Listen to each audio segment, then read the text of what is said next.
हम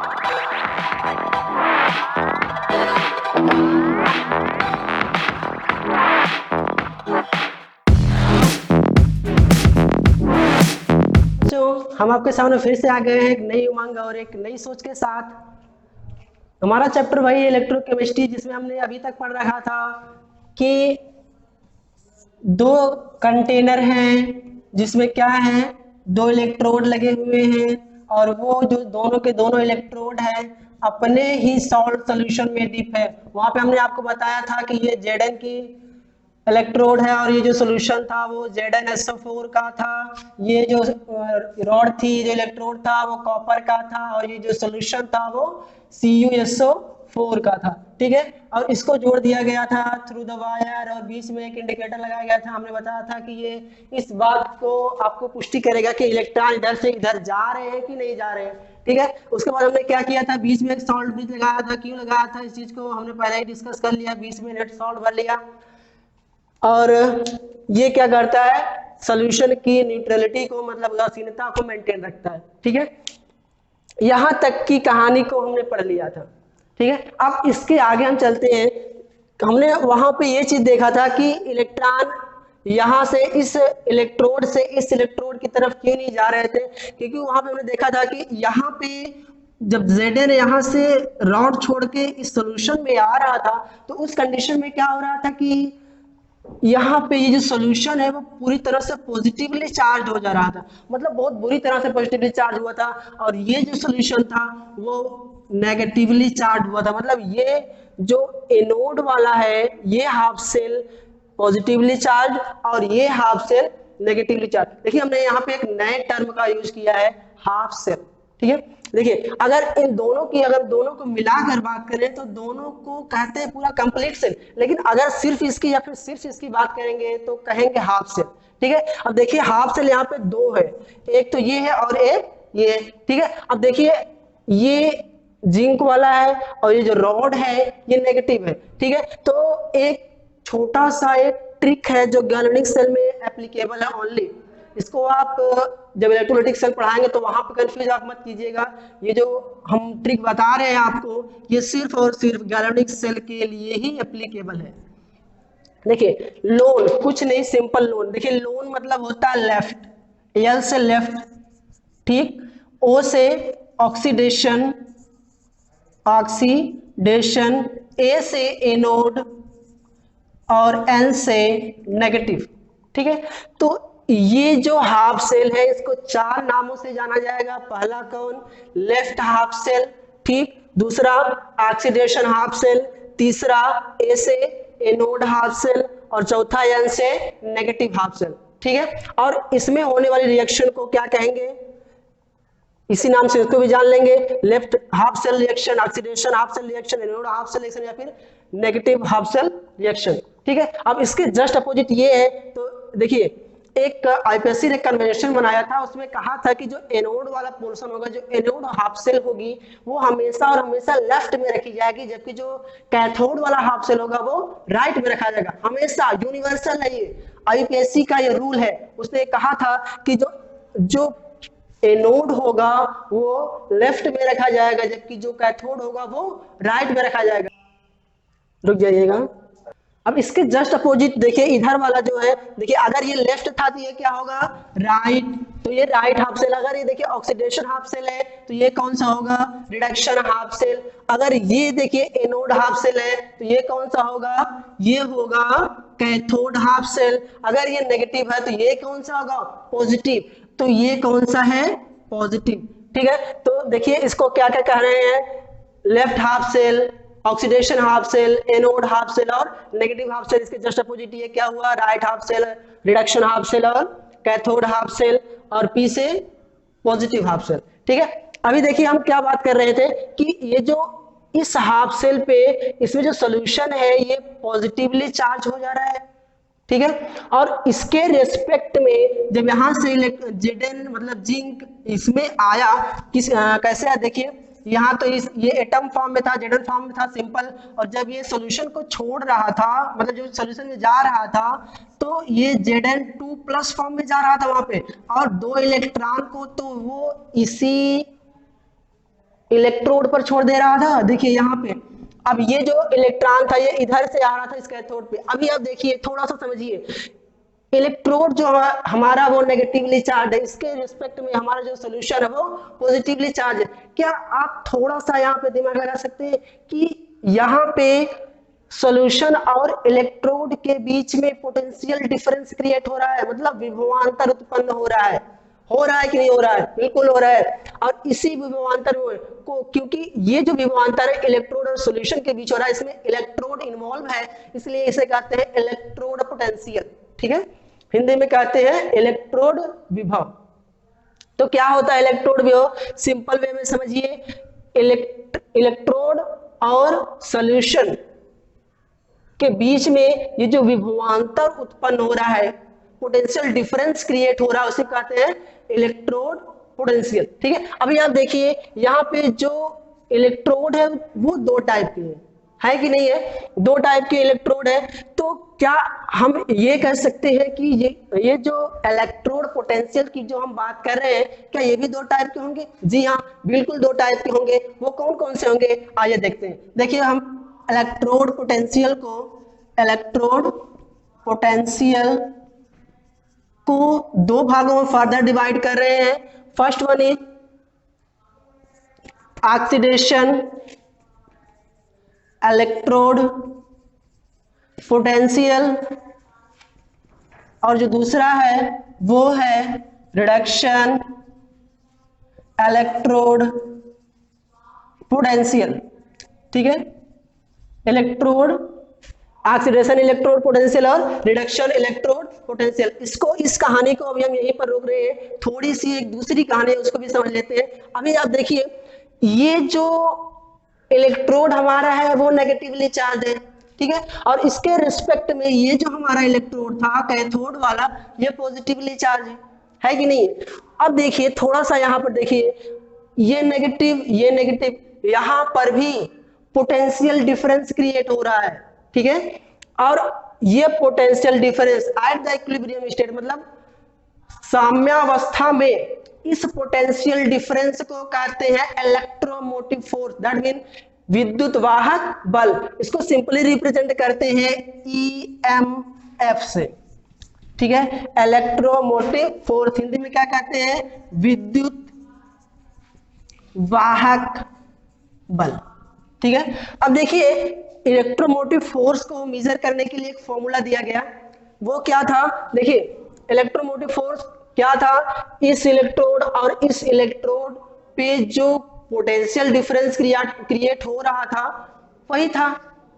ठीक है, तो EMF को एक रिप्रेजेंट करते हैं E सेल से। ठीक है, इसको ई सेल कहते हैं, और ये होता है इज इक्वल टू, देखिए यहाँ पे क्या हो रहा था? ऑक्सीडेशन। तो ये जो पोटेंशियल यहाँ पे क्रिएट हो रहा है, पोटेंशियल डिफरेंस जो इलेक्ट्रोड में क्रिएट हो रहा है, उसे क्या कहेंगे? ई ऑक्स, मतलब ऑक्सीडेशन इलेक्ट्रोड पोटेंशियल। ठीक है ना? अच्छा, अब यहाँ पे कौन सा क्रिएट हो रहा है? Reduction electrode potential. तो इसके साथ में कौन होगा? रिडक्शन, मतलब रिडक्शन इलेक्ट्रोड पोटेंशियल। अभी एक फार्मूला डिराइव किया गया, और वो क्या है? E cell is equal to E ox plus E red. देखिए ई ऑक्स मतलब oxidation reduction, oxidation electrode potential, और ई रेड मतलब होता है, ये होता है ये वाला पोर्शन, रिडक्शन इलेक्ट्रोड पोटेंशियल। ठीक है ना? अभी देखिए, अब चूंकि जब मेजर करते समय हमको एक में ही चाहिए, या तो दोनों ऑक्सीडेशन कर ले या तो दोनों रिडक्शन के लिए कर ले। तो IPSC ने ये कहा कि भैया नहीं, ऐसा नहीं कीजिए, आप ऑक्सीडेशन मत कीजिए, आप रिडक्शन कीजिए। ठीक है, मेजर करते समय सिर्फ और सिर्फ हम रिडक्शन ही देखेंगे, बाद में आपको हम कई चीजें और बताएंगे तो वहां पर सारी चीजें क्लियर हो जाएंगी। तो देखिए एक चीज और होती है कि जो ऑक्सीडेशन होता है, मतलब ऑक्सीडेशन इलेक्ट्रोड पोटेंशियल होता है, वो रिडक्शन इलेक्ट्रोड पोटेंशियल के जस्ट बराबर होता है। लेकिन अंतर क्या होता है?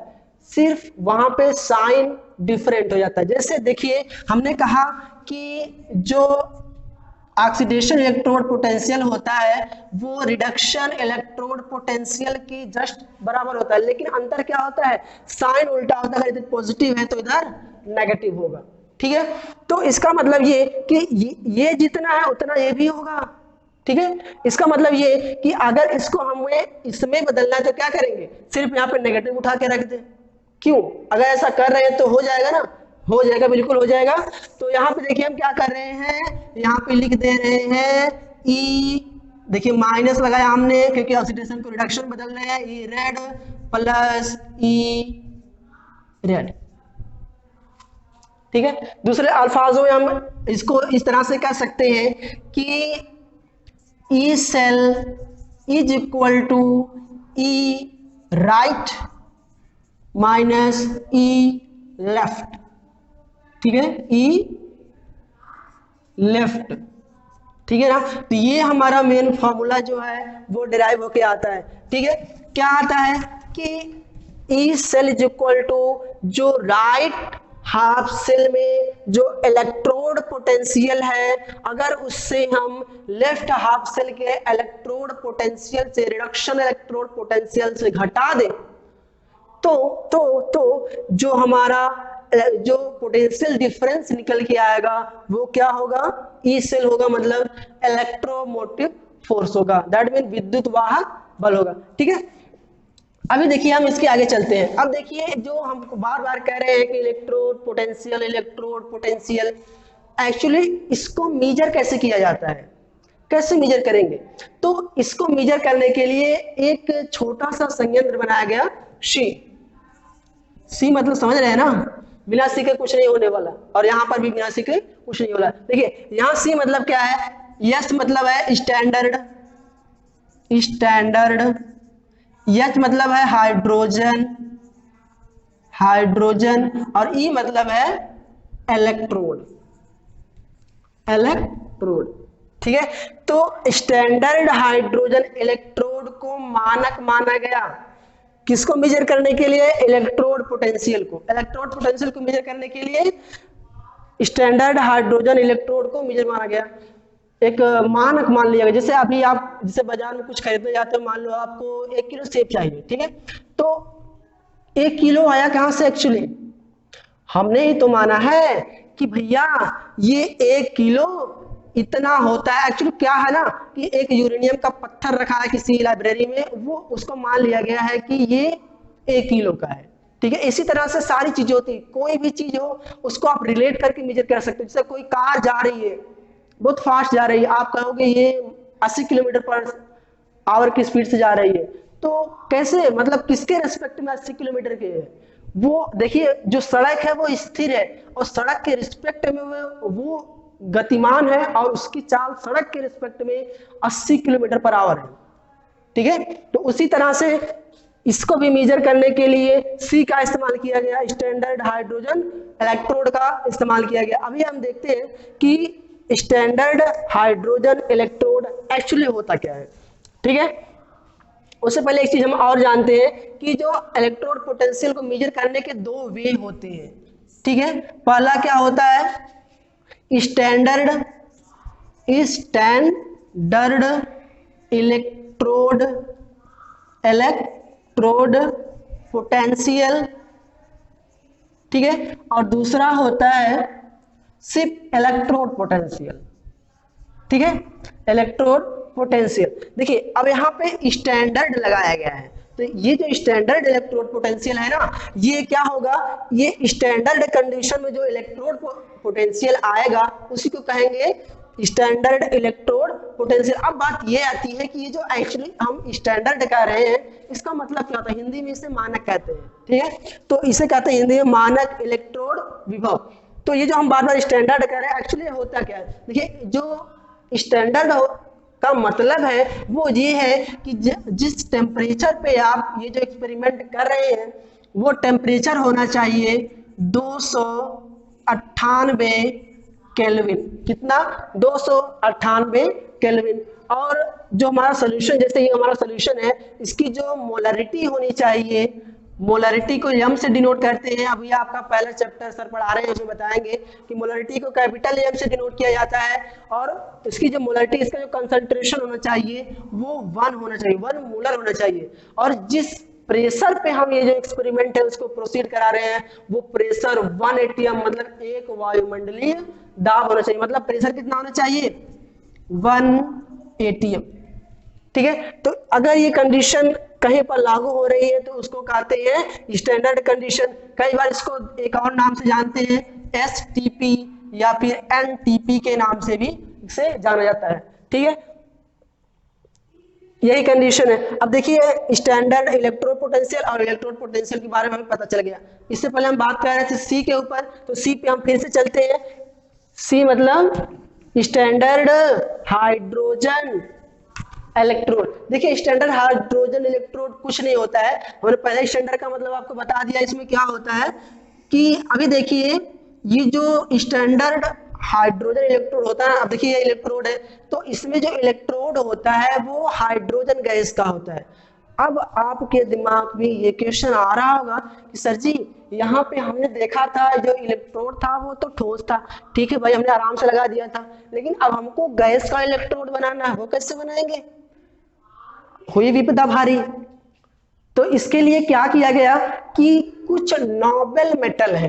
अब देखिए नोबल मेटल क्या होते हैं उसके बारे में बता दे रहा हूं। नोबल मेटल वो मेटल होते हैं जो इस रिएक्शन के दौरान खुद पार्टिसिपेट नहीं करेंगे, खुद उसमें इन्वॉल्व नहीं होंगे, वो सिर्फ रिएक्शन को एक मीडियम प्रोवाइड करेंगे कि हमारी जो रिएक्शन है वो हो जाए, एक सरफेस प्रोवाइड करेंगे कि हमारा जो रिएक्शन है वो प्रोसीड कर जाए और इलेक्ट्रॉन यहाँ से वहां चले जाए। ठीक है, तो इसमें कुछ एग्जांपल है, जैसे आपका प्लेटिनम हो गया, गोल्ड हो गया, तो ये नोबल मेटल के केस में आते हैं। ठीक है, तो देखिए इसमें क्या हुआ कि एक सोल्यूशन लिया गया, एसिडिक सोल्यूशन। एसिडिक सोल्यूशन आप समझ रहे हैं ना, आपने 10th में पढ़ा होगा या फिर आप 11th में भी पढ़े हैं आयनिक इक्विलिब्रियम, तो वहां पे आपको एसिडिक सोल्यूशन, बेसिक सोल्यूशन आपको अच्छे से पढ़ाया गया होगा। ठीक है, तो एसिडिक सोल्यूशन मतलब वो होता है कि जिस सोल्यूशन में H+ कंसंट्रेशन हो। ठीक है, तो मान लेते हैं जो हमारा सोल्यूशन है वो HCl का है, सिंपल HCl का, या फिर H2SO4 किसी का भी मान सकते हैं। तो मान लेते हैं HCl का। अब इसका कंसंट्रेशन कितना होना चाहिए, मैंने पहले ही कहा था कि स्टैंडर्ड कंडीशन। तो हमने क्या किया, एक कंटेनर में एसिडिक सोल्यूशन, एसिडिक सोल्यूशन मतलब होता है अम्लीय विलयन। आपने अम्लीय विलयन के बारे में अच्छे से पढ़ा होगा 11th क्लास में क्या होता है, तो मैं यहाँ पे थोड़ा सा आपको बता दूं कि जो एसिडिक सोल्यूशन होता है, अम्लीय विलयन होता है, उसमें H+ कंसंट्रेशन होती है। मतलब H+ कंसंट्रेशन मतलब उसमें प्रोटॉन होते हैं। ठीक है, जैसे मान लेते हैं हम यहाँ पे HCl का सोल्यूशन लिए, तो ये क्या करेगा, HCl ब्रेक होगा H+ और Cl- में, तो क्या होगा कि H+ जो है हमारा इस सोल्यूशन में रहेगा, मतलब ये सोल्यूशन कैसा रहेगा, एसिडिक रहेगा। ठीक है, तो देखिए हमने एसिडिक सोल्यूशन लिया, अभी क्या करना है, इसमें एक और चीज करनी है। इसमें आप एक ऐसे कंटेनर और लगाइए, ग्लास का वो होगा, और इसमें एक छोटा सा यहाँ पे प्लैटिनम का टुकड़ा लगा देते हैं। क्या लगा देते हैं, प्लैटिनम का टुकड़ा। ठीक है, अब इसमें से प्लैटिनम के टुकड़े में से एक छोटा सा वायर निकाल देते हैं, यूं वायर मतलब तार होता है, कुछ नहीं होता। ठीक है, तो प्लेटिनम का टुकड़ा लगाया, इससे एक तार लगा दिया, क्योंकि इसको हमको भी दूसरे इलेक्ट्रोड से भी जोड़ना है। जैसे देखो ये यहाँ पे था, यहाँ पे।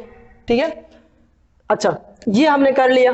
अब ये यहाँ पे देखो, इधर से हम इसमें हाइड्रोजन गैस इसमें फ्लो कराएंगे, और इसका जो प्रेशर होगा ना वो कितना होगा, 1 एटीएम, मतलब एक वायुमंडलीय दाब। अभी आप देख रहे हैं कंसंट्रेशन ने पहले ही बताया कि 1 मोलर यहाँ पे है। ठीक है, और यहाँ पे इसका जो प्रेशर है हाइड्रोजन का वो कितना है, 1 एटीएम, और जो हमारा टेम्परेचर था वो मेंटेन किया गया 298 केल्विन पे। ठीक है, तो इसे ही कहते हैं standard hydrogen electrode, that mean see. ठीक है। अभी देखो ये मान लिया गया आईपीएससी के द्वारा, ये मान लिया गया कि भैया इसका जो इलेक्ट्रोड पोटेंशियल है, इसका जो स्टैंडर्ड इलेक्ट्रोड पोटेंशियल है वो 0 है। कितना है? 0। अच्छा अभी तो यहाँ पे मान लिया भैया कितना है? 0। अभी देखो एक चीज और समझो कि इसको जैसे अभी हमको बार बार इसकी जरूरत पड़ेगी भैया इलेक्ट्रोड पोटेंशियल हाइड्रोजन का, हाइड्रोजन इलेक्ट्रोड पोटेंशियल, तो आपको बार बार ध्यान आएगा कि भैया हाइड्रोजन हाफ सेल कैसे होता है। मतलब अगर आपको सेल को रिप्रेजेंट करना है तो कैसे करोगे?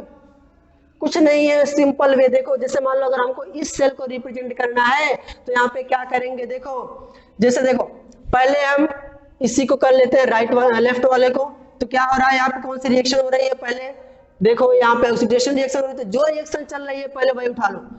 तो Zn बदल रहा है Zn2+ में, ठीक है। तो इस रिएक्शन के बीच में छोटी सी एक वर्टिकल लाइन मतलब ऊर्ध्वाधर रेखा खींच देते हैं, ठीक है। अब दोनों के बीच में सॉल्ट ब्रिज है तो इसे सॉल्ट ब्रिज बना लो भैया, ठीक है।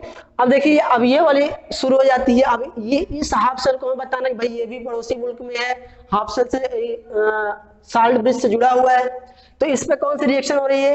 रिडक्शन रिएक्शन, मतलब अपचयन अभिक्रिया हो रही है। तो अपचयन अभिक्रिया हमें यहाँ पे क्या देख रहे हैं? Cu2+ कन्वर्ट हो रहा है किसमें? Cu में, ठीक है। तो ये सेल को रिप्रेजेंट करने का तरीका है। कोई भी सेल हो, किसी भी तरह का सेल हो, कोई भी इलेक्ट्रोड लगा, कोई भी रिएक्शन हो रही हो, आप ऐसे ही कर देंगे, ठीक है ना। पहले लेफ्ट वाला करेंगे, बीच में सॉल्ट ब्रिज आप दिखाएंगे, बाद में कॉपर वाला, मतलब जो भी कैथोड का होगा वो आप दिखा देंगे, ठीक है ना। अभी देखिए हम यहाँ पे क्या किए, हाफ सेल है, ये जो हाइड्रोजन स्टैंडर्ड हाइड्रोजन इलेक्ट्रोड है, इस हाफ सेल को कैसे रिप्रेजेंट करते हैं? देखिए प्लेटिनम है सॉलिड फॉर्म में, तो कैसे लिखेंगे? Pt सॉलिड, ठीक है। अभी यहाँ पे कौन सी रिएक्शन हो रही है? देखो यहाँ पे क्या ऐसे लिख देते हैं कि H+, कई बार कॉमा भी लगा देते हैं और कई बार ऐसे भी काम चल जाता है, कई बार यहाँ पे वर्टिकल लाइन लिख देते हैं, तो ये बहुत ज्यादा मैटर नहीं है, ठीक है। तो अब अभी जो हमारा मेन मकसद यहाँ पे है वो ये था कि इस स्टैंडर्ड हाइड्रोजन इलेक्ट्रोड से किस तरह से हम इलेक्ट्रोड पोटेंशियल को मेजर करते हैं। तो क्या होता है ना, इस हाफ सेल को जिसमें हाइड्रोजन का इलेक्ट्रोड होता है, इसको ऑक्सीडेशन हाफ सेल मानते हुए इसके पड़ोसी मुल्क में जिसका हमको मेजर करना होता है, जिसको हमको जिस इलेक्ट्रोड का हमको इलेक्ट्रोड पोटेंशियल मेजर करना होता है, उस चीज को, उस इलेक्ट्रोड को हम राइट हैंड पे that mean as a cathode treat करते हैं, उसको कैथोड के रूप में बगल वाले कंटेनर में ले लेते हैं। मान लेते हैं जो हमारा मेटल है वो M है, तो ये कौन सा सोल्यूशन होगा? M+N का सॉल्ट होगा, ठीक है। अभी देखिए इस तरह से हम बना लेते हैं, ठीक है। अभी जब ये रिएक्शन शुरू हो जाएगी, ये जो इंडिकेटर है जलने लगा, फिर यहाँ पे सॉल्ट ब्रिज हमने लगाया यूं, देखिए सॉल्ट ब्रिज, इस फिगर को बार बार हम इसलिए बना रहे हैं ताकि आपको कंठस्थ हो जाए ओरली, ठीक है। तो क्या होगा, अब यहाँ पे जो हमारा ईएमएफ जनरेट होगा, विद्युत वाहक बल जो जनरेट होगा ई सेल, तो यहाँ पे ई सेल मतलब जो आपका ईएमएफ यहाँ पे जो आने वाला है, फॉर्मूला हमने आपको क्या बताया था, फटाक से बताना, ई राइट माइनस ई लेफ्ट, तो हमने यहाँ फट से लिख देना है ई राइट माइनस ई लेफ्ट। होगा कि नहीं होगा? होगा, ठीक है। तो अभी देखिए यहाँ पे राइट में कौन है, मान लेते हैं कोई यम है, कुछ भी होगा, ठीक है। और यहाँ पे राइट, ये तो राइट हो गया, लेफ्ट में कौन है? ये हाइड्रोजन इलेक्ट्रोड है, और हमने पहले से मान रखा है कि इसका जो स्टैंडर्ड इलेक्ट्रोड पोटेंशियल कितना है? 0। हम यहाँ पे स्टैंडर्ड कंडीशन में मेजर कर रहे हैं तो स्टैंडर्ड के लिए नॉट लगा देते हैं, ठीक है। कहीं पर भी अगर इलेक्ट्रोड पोटेंशियल हम स्टैंडर्ड में कर रहे हैं तो वहां पे नॉट लगा देंगे, ठीक है। अभी ये हो गया 0, तो क्या बच गया? E cell is equal to E right, ठीक है। यही इसी तरह से ये जो वैल्यू आएगी इस इलेक्ट्रोड के, इस इलेक्ट्रोड का वही इलेक्ट्रोड पोटेंशियल होगा, ठीक है। तो आज के लिए इतना ही।